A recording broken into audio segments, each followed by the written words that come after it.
purgatory, especially the one that needs them the most or whatever, or Yeah. is closest to heaven. And she said that she had this dream where this woman came into her room And walked towards her. I remember Mom telling me this. Yeah, she just had it not long ago. Said something Okay, like, troops. "Oh, I just wanted to see her. Are you real? Are you real?" And Mom, in her dream, Mom said she knew that this was somebody who had been in purgatory, and was thanking her for praying for them. Okay, here's something you guys don't know, and I don't know what you feel about this kind of thing, but being Irish and being Catholic, Oh, it's a ghost story. no. Oh, then it's a drunkard story. Oh, no, then it's I think It's a yours story, is it's a beer story. to get out of purgatory by helping clean up. Well, Yeah. I heard this story. Hold on. Yeah. Anyway, so the Irish have always, they have always called it, and I remember learning this from our aunts in Omaha, and from Grandma Cunningham, and from Mom. The Irish have always had what they called curse and blessing. And sometimes God gives them a gift where they can see things or know things that you wouldn't ordinarily know. And one time, Mom said that she had a dream. Our mother, your grandmother, used to have dreams a lot that would come true. Yeah, Wow, is this SRO? I did. So she had, Don't be I spelling read- around me, young man. She had a dream one time. I had a dream. To reinforce what Teresa was saying earlier, she had a dream that she saw her father. And he'd been dead for many, many years. And she loved her father like you wouldn't believe. And she said that he just sat there and glared at her in anger. And it frightened her and it scared her. And she woke up and couldn't figure it out. And didn't talk to, you don't talk to people about this kind of thing when you have it. And then she realized she needed to pray for her father. So she started praying for him. And I don't know how much time had gone by. This is not a story you like. But then she had another dream, and he was sitting at the table at the house she grew up in, and he looked up at her, and he smiled and nodded because she had started praying for him. So it really is important to pray for the people who have died. And God does let them come back to you. He does let them talk to you. You just have to be open to it. Well, the saints had visions all the time of people from Old- purgatory. Exactly. The saints had the Old Testament. I mean, it's a gift from God, and Aunt Rosal used to talk about it too. What, are you talking about your mother? Who are you talking about? Mom, Okay. Mom used to have dreams. So, Yeah, give Grandpa a seat. Yeah, we have to help Grandpa clean up. If we all. Yeah. But wait. All right, I just want to do like a 10-minute Martha and Mary lesson here. Dad is finally sitting down. Let's let Dad enjoy his family, and then we will do the work. all right. All right? Sounds excellent. Who's Martha? We're telling stories about you, Dad. Because otherwise, we're gonna all get up and walk out when he finally sits down. You know, I'll sit there and you can sit on the edge. we're having stories, Dad. Dad, we're having stories about like Wyoming. Wyoming. Wyoming. We were talking about Wyoming and going back to Wyoming and. And your brothers and sisters. We're telling stories about them and stuff that we experienced in Wyoming. Well, let's see, where would I start? Yeah, where do we start, Daddy, with all of his stories? Well, I'll start with I was about maybe a sophomore in high school, and we were going up toward Cross Creek Lakes. That's going up, you go up the red grade, and then you have it's a pretty good climb. And there were 4 of us, and following us back about 300 yards were 2 or 3 wolves. And we'd stop, and they'd stop. We'd go, and they'd go. So we were worrying about what was going to happen. They were stalking you. Yeah, they're stalking. Yeah. Then my dad talks about this one time he was fishing, and he had his creel about 3/4 full. When he looked across the other side of the stream and there was a grizzly. So he just dropped his creel down and took off. And came back and the fish were all gone. So he figured people are going to question him about it, so he took the creel and brought it home. He still had it. It was pretty well busted up. It's like our bear claw cooler from our. When on our honeymoon, you guys all know that. Uh-huh. Yeah. That's a good story. Scary. What do you want, Jim? Then the other thing is, you went up to the Written that long mountain ago. and you found a good lot of berry patch. You want to be careful because they love the berries. Bears found it too. More than once, so he's on one side of the bush and the berries are on the bears were on the other side. It's So what amazing happened with the it wolves, Dad? I don't know, They decided not to. Yeah. Did you have rifles with you? Were you hunting? no. How about we the didn't story have about the mountain lion that you guys had Oh, to yeah, kill? okay. One summer, I worked for the highway department up on building the road. And we had 2 shifts, but I was working the second shift, and Bernard Gerst was working the second shift. So during the first shift, while we were just warming around, I had a little Stevens 18-inch barrel.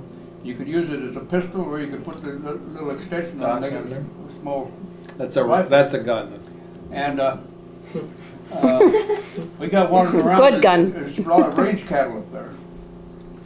And by mistake, we got in between the range cattle and the bulls. And the bulls don't like people in their herd, so they took after us.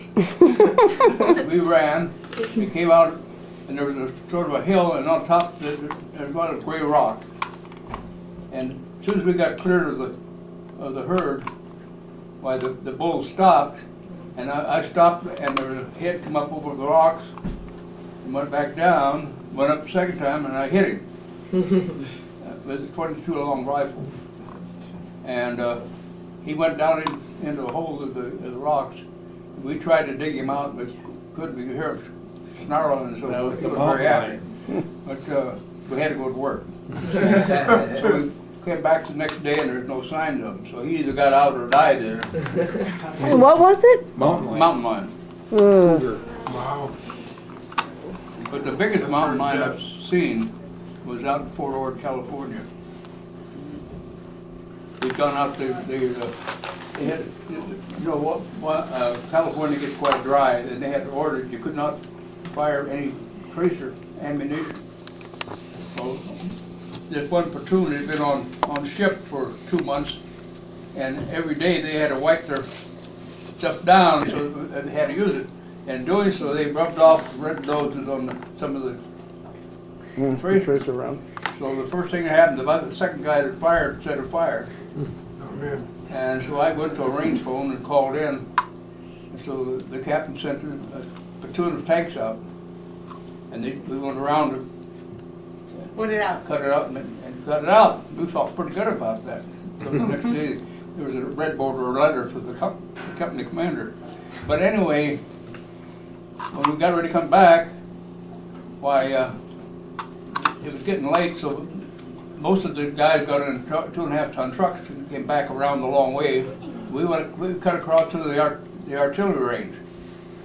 And this mountain lion, they had a lot of scrub oak down there. This mountain lion, he was laying in the top of one of those trees. It looked like it was a lot longer than he was probably. But so we stopped. We didn't have any guns in our Jeep.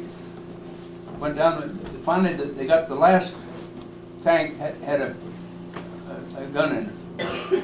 So they got it, and the mountain, he decided to leave. And just 2 or 3 leaps and he was gone in the skeet brush. A couple of guys went down a ways, but they didn't go very far.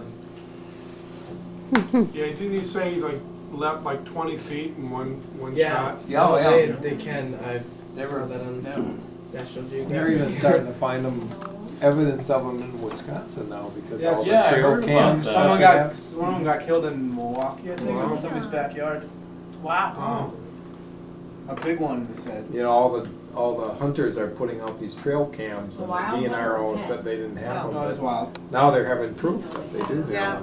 Probably migrated. Well, the bears have been migrating from Pennsylvania into Ohio, and there was one not too far from us. That was Marlboro Township, wherever. Yeah. A bear? Yeah. We have bears. Going over by a reindeer. We have antelope. No, I don't Cantaloupe, believe you. cantaloupe for breakfast. Cantaloupe.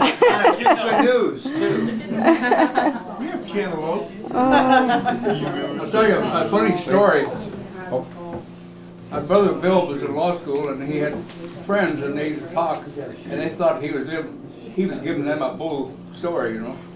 And one day he talked about the snowshoe rabbits and they laughed, ha ha ha, snowshoe rabbits. Well, I was working up there and I came across a litter of snowshoe rabbits. They were Is there a light? beaver brown. Turn that on, let me just see. Little guys, I think there were 7 or 8 of them. And so I took them down to Sheridan, Oh, and Bill got them all and shipped them to one of the guys that's in fine. Omaha. They are, you know, they're quite a rabbit. They in the summer they're nut brown, but blended pretty good with terrain. And then when it came to the winter started, they had a tuft grew out the back end of their feet, and it was like a snowshoe. Yeah. And they could run on top of the snow, and the varmint couldn't catch them. The ones we had in Wisconsin actually would get white fur in the Snow winter, white. too. These were snow white. Yep. Dad, Dad, tell them about tell them about the jackalopes. Oh yeah, you get those in the postcards. And they'd have them at certain restaurants in Wyoming. A cross between an antelope and a jackalope. That's right. Hey, Daddy. Tell you anything. What was the trick the chemistry trick you played on Uncle Bill because he went out and... Yeah, I tell that tonight to somebody else. These friends came out and Austin and I had to give up our sleeping quarters for Bill's ball friends. And they went to a Darn dance oldest. up in storage at the door. And so while they were gone, I took a beaker of hydrochloric acid, set it on the ground under the bed, then I tied a string on the spring, on the mattress spring, above it, and Austin would get on it and it'd sink back down into the acid. Then we tied a chunk of iron sulfide on that. So these guys come home, they climb in bed. Bad sulfur smell. Like Bad smell. bad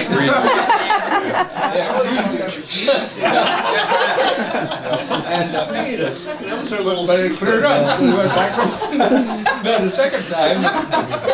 And so Austin and I had to watch something going on for the next 3 days.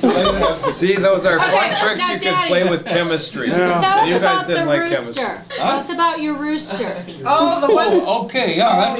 That's a good story. We raised chickens.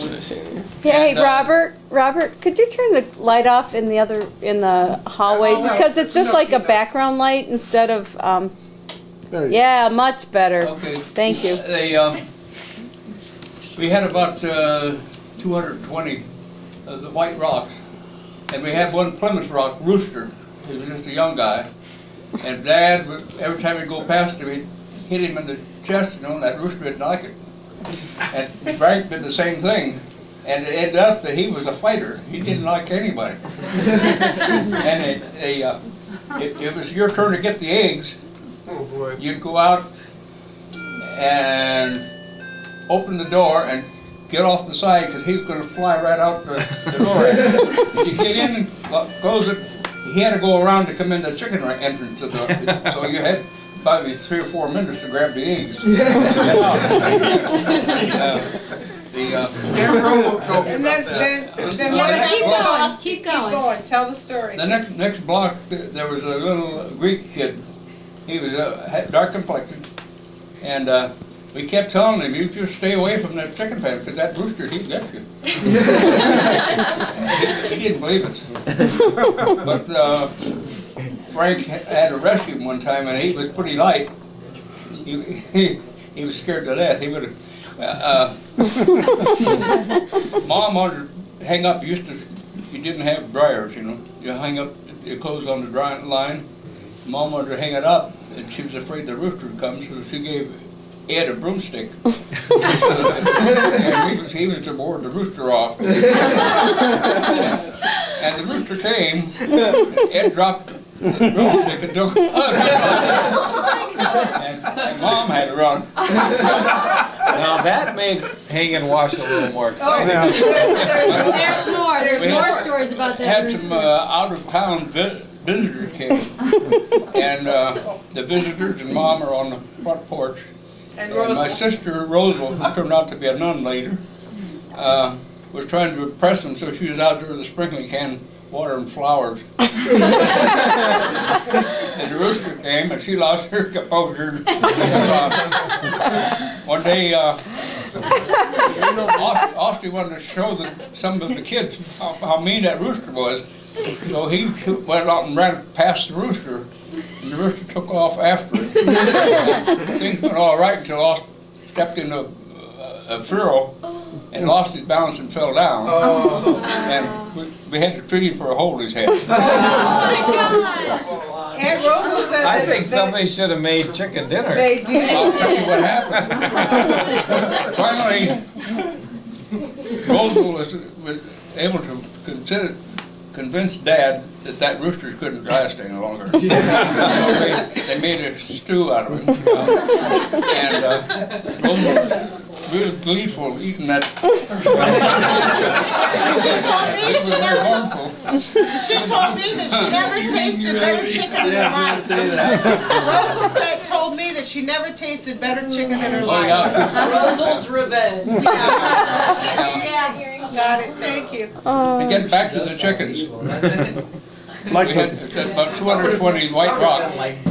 And in the spring, we kept them in the fenced-in area because they would get into a garden and dig up the seeds and so forth. So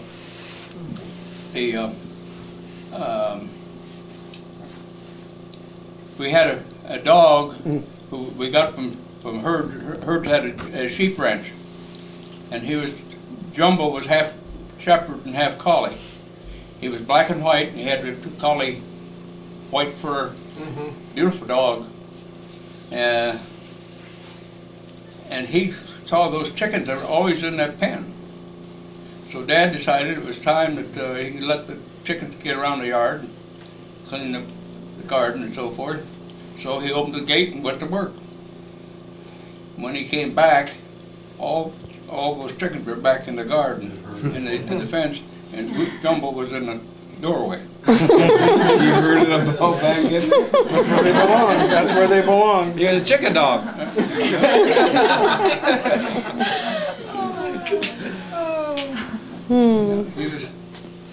He was a nice dog.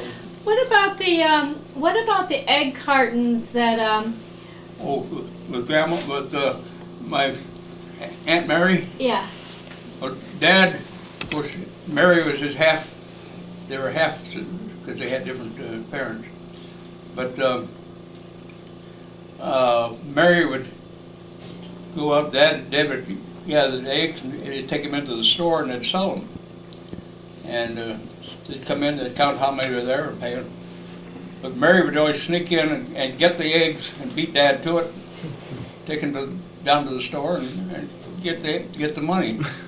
So Dad figured he'd fix it, so he took a carton of eggs, filled about half of them with rocks, and put some eggs on them. And Mary took them in. Of course, she got in trouble. Right?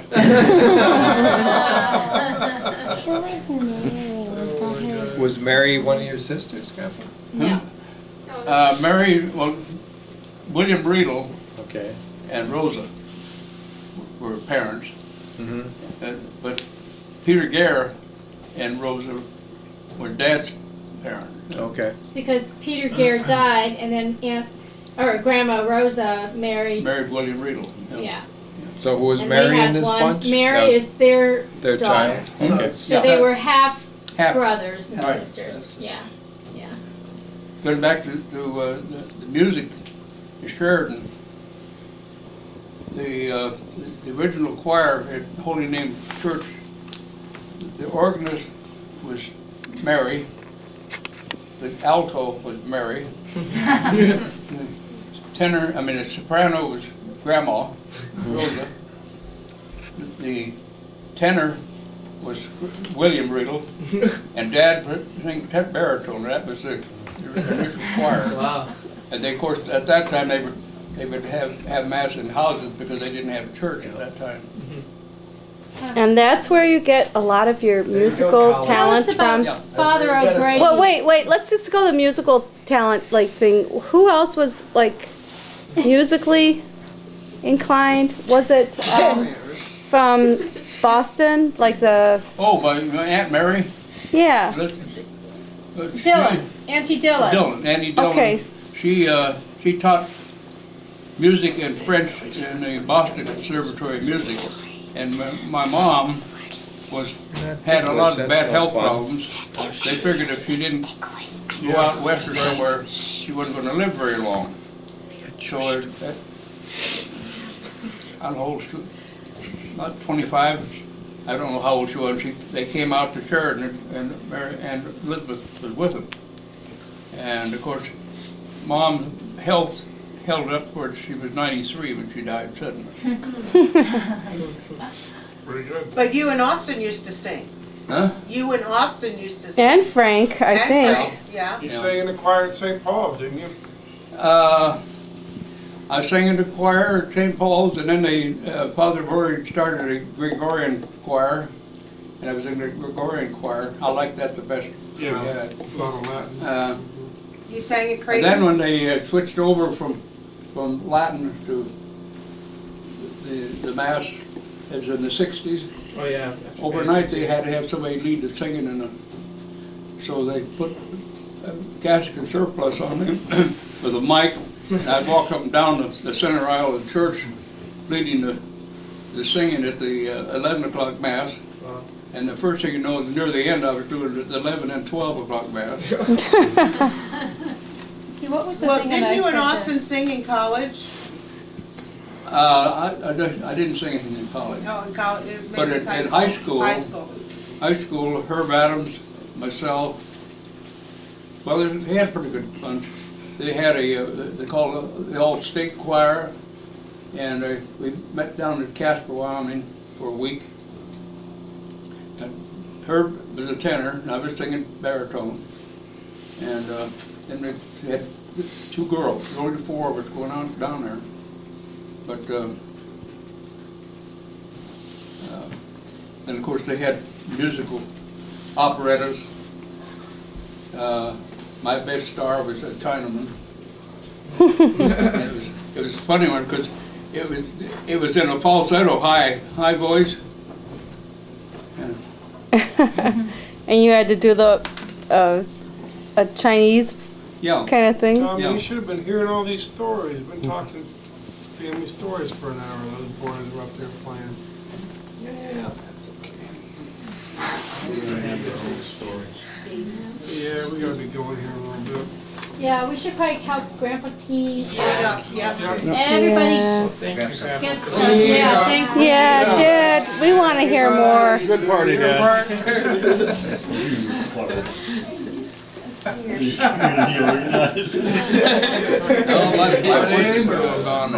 Shane, Obama. Okay, everybody pick up some Yeah, trash. where's Acorn when you really need him? Yeah, fix a couple of votes for you. Have him clean up after us. Yeah.